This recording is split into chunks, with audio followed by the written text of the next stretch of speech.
he doesn't go in like the order of the years. Like, oh, this game came out, so he traded this one to get this one for the new one. He just bounced around and getting all type of consoles. After that, he got, I think, was a NES, and then he got a Sega Genesis, and then a Super Nintendo, and then eventually like I said, he jumped around on consoles.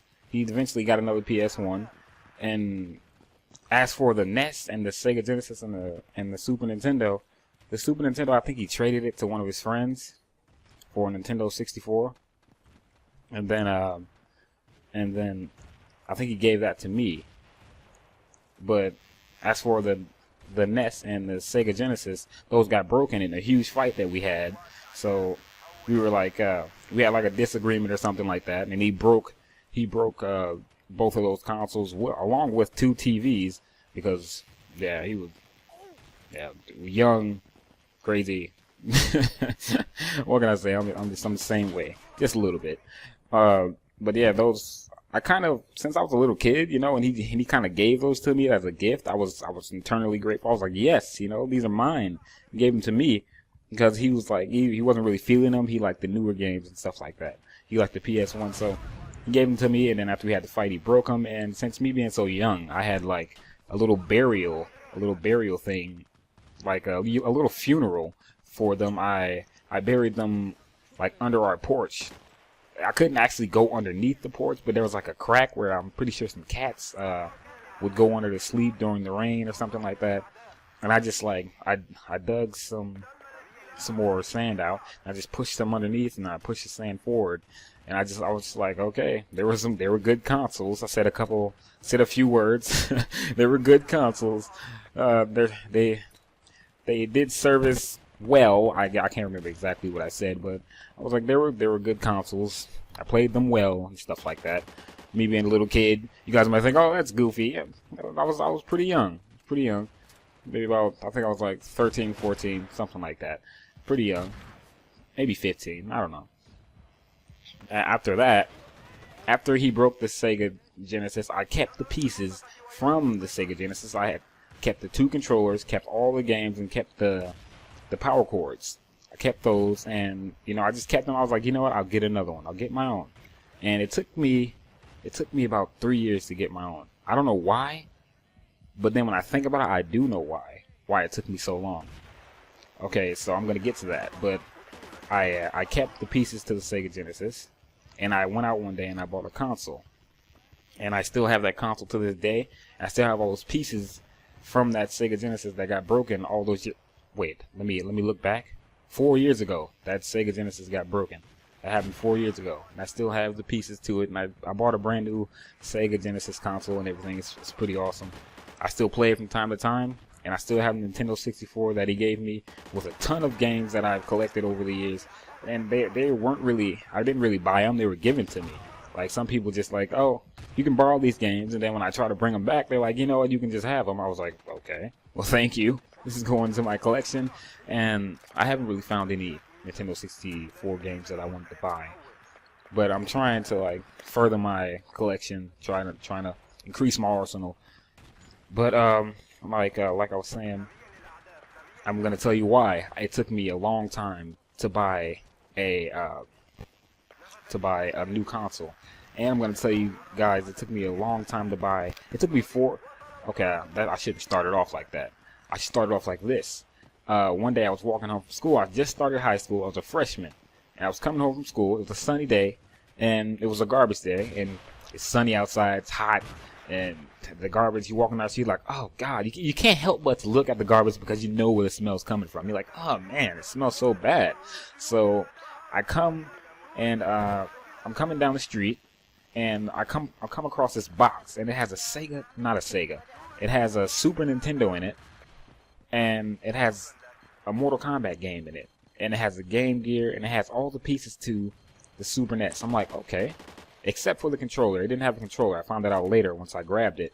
And me being, I guess, a little shy, or I didn't want people seeing me, taking someone's stuff out of digging in the trash or something like that. But there was no one around, so I grabbed the box and I ran all the way home with it. I went in the house and I cleaned them off, made them germ free and stuff like that. And I was like, okay, this is awesome.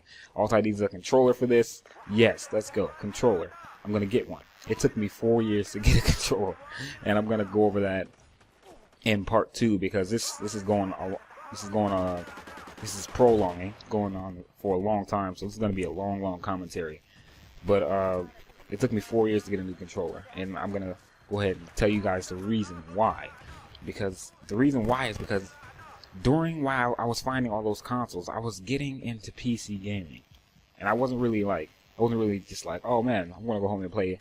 I didn't jump like straight to the first person shooter like Combat Arms or something like that. I was playing like games that are free on a website like GameBattery.com, and I played this game called Thing 1. If you search it, then it'll pop up. It's still available to play. I played that game with my brother, and we played Thing 1, 2, 3, and then when we seen the promo for number 4, it was really awesome. We couldn't wait till it came out, and when it actually came out, we played it. But then, I further got into PC gaming, I started looking, after Thing kind of got boring, I started going and searching for other games. So I discovered this site called Meez, and I created a character. And if you don't know what Meez is, just search Meez.com, MEEZ.com. And I still have that character to this day. I haven't deleted the account. I just kind of just leave it there. I don't go on down and play on it anymore. I don't even visit the site just to reminisce or anything. I just kind of grew out of it, I talk to people and go into lobbies, and we go to cities and islands, and I thought that was really cool. So I was like, yeah, if I was in the Meez. And then after I outgrew that, I guess a few years went by. I stopped playing on PC games, and I was going outside, and I was having fun with my friends, playing football, wrestling, and just having a good time outside, enjoying the weather. It was summertime, having a good time. So when winter came around, I went and I got into gaming again for the PC, and the first game the first person shooter game that I actually downloaded was Sudden Attack. They told me I came across the website, because I was kind of in the shooters because I had a Nintendo 64, and I play anything that had a gun in it. I play any game that had a gun in it, And so I was just looking for a first-person shooter to play on the computer, and they said it was free, so I was like, okay, it's free, and I downloaded it, and that's when it all started. The PC gaming, that era of gaming history for me, that started for me through Sudden Attack. Sudden Attack is closed now. They closed it down. But back then when I played, it was awesome. It was awesome. I played it for a couple of months, and then I went on to this game called, what was it called?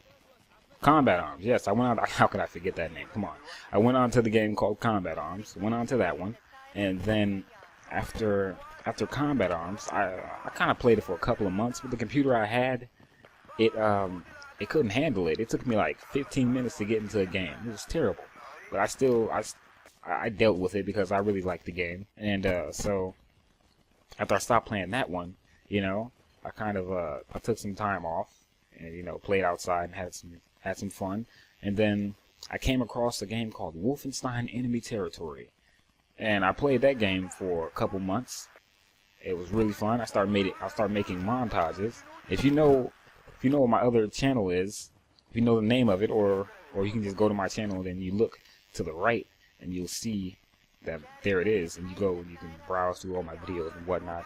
So after Wolfenstein, I started making commentaries and montages and stuff like that. That's when I actually got into like doing YouTube. But I was a noob and I didn't know what I was doing somewhat. As for commentaries, and the audio, oh man, the audio for my commentaries back then were terrible, just awful. So Wolfenstein Enemy Territory, that was the next one. And then you're gonna notice that I don't like jump into more modern games from the classic games. I went from Wolfenstein Enemy Territory to Counter-Strike 1.6, became an amazing sniper, got some montages on my other channel. You guys go check it. I'll put it in the description. I'll put the montages or my channel in the description, so you guys can go check that out. So I put up a couple montages, had some fun sniping, and it took me about 3, maybe 4 months, not actually even that long, probably 1 or 2 months to become an amazing sniper. And I killed at least about 7 people before I died. Just sniping, it's awesome. Then after that, I kind of got into more first-person shooters. I started playing a lot of them. I started playing Warface. I started playing Die Too Hard. I just got into the PC game altogether. It was amazing. I started playing like some that you can find on a console, like Metal Gear Solid on the emulator. I just got all into it. Like, it was awesome. And I started really wanting to do commentaries, because that was kind of the thing on YouTube. You know, just do some commentaries. I kind of discovered commentaries, and I was like, you know what? I want to do commentaries. Let's do it. And my first commentary is pretty bad. I can link you guys to that one if you want to. Beato was terrible. Like, man. Oh. But anyway, at Die Too Hard, that's when I started getting really into commentaries, because you know, it was a game unheard of. I haven't heard of the game. It was new, and I was just experiencing first-person shooters, just getting into commentaries and everything. That doesn't matter. But after that, I pretty much love PC gaming. To this day, I still do love PC gaming. I still play PC games whenever I can. I play stuff like Contract Wars. I play Rift. I play a whole arsenal of PC games. I can't even name them all because there's so many I've played. I played Crossfire, Mission Against Terrorism, anything else. What else am I missing? There's a whole bunch of free first-person shooter games out there that I played. And then the free ones always appealed to me. Like, I always went for the free ones. I never really went for the ones that you had to pay for, because I was like, I don't want to pay for this game, you know? I'll just go for the free ones. So after that pretty much started the whole PC gaming phase. You know, I still have my classic consoles to this day. I have a PS3. I play Black Ops 2 not most of the time, some of the time. I would love to record. I would love to get you guys some gameplay and let you guys see how good I am on that game and post it to my channel, but I don't have anything to record it. I don't have a PVR or an Elgato or anything like that. So I can't get you guys any gameplay, unfortunately. But yeah, that's my gaming history right now. You know, it's my gaming history, whole gaming history. So right now, I play Contract Wars and CS 1.6, a whole bunch of games. I don't stop at just one. I play multiple games. Like, I go back and forth through generations playing awesome games. So I have a PS3 right now and play a whole arsenal of games. So that's my gaming history right there. I hope you guys enjoyed this commentary. Sorry for it being so long, but I mean, it's my history of gaming, you know? Oh my god.